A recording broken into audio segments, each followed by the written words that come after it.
Recuerde que en la capital continúa el acopio de ayuda para los afectados por este sismo que le comento en Oaxaca y Chiapas.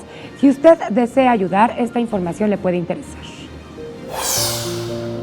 Desde hace 15 días han estado en función en la Ciudad de México diversos centros de acopio para ayudar a las personas damnificadas en los estados de Chiapas y Oaxaca, tras los daños ocasionados por el sismo del pasado 7 de septiembre. Ante la necesidad de recabar artículos de primera necesidad, el sistema de transporte colectivo Metro también abrió diversos centros de acopio durante 6 días, permaneciendo abiertos hasta este viernes. Sin embargo, en el Zócalo capitalino, Locatel, los centros de acopio de la UNAM y las otras instituciones como la Cruz Roja y el Campo Marte continúan abiertos.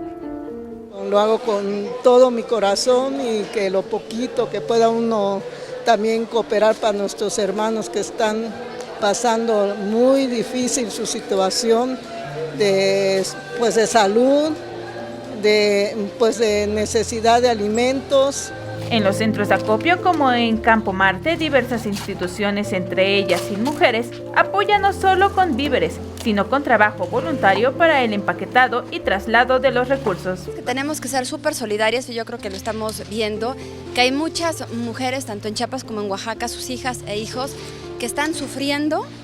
Así que yo creo que ahorita los que estamos aquí podemos hacer una gran diferencia apoyando a la mejor en pequeñas cosas como ahorita, apoyando con las despensas, trayendo víveres. Los centros de acopio solicitan alimentos enlatados, que estos no estén abollados, arroz, aceite, agua embotellada, alimento para bebé, pañales, artículos de higiene personal, papel de baño, alimentos para mascotas, así como cobijas, colchonetas y casas de campaña. Con imágenes de Liber Rodríguez, Vianey Zárate, 21 Noticias.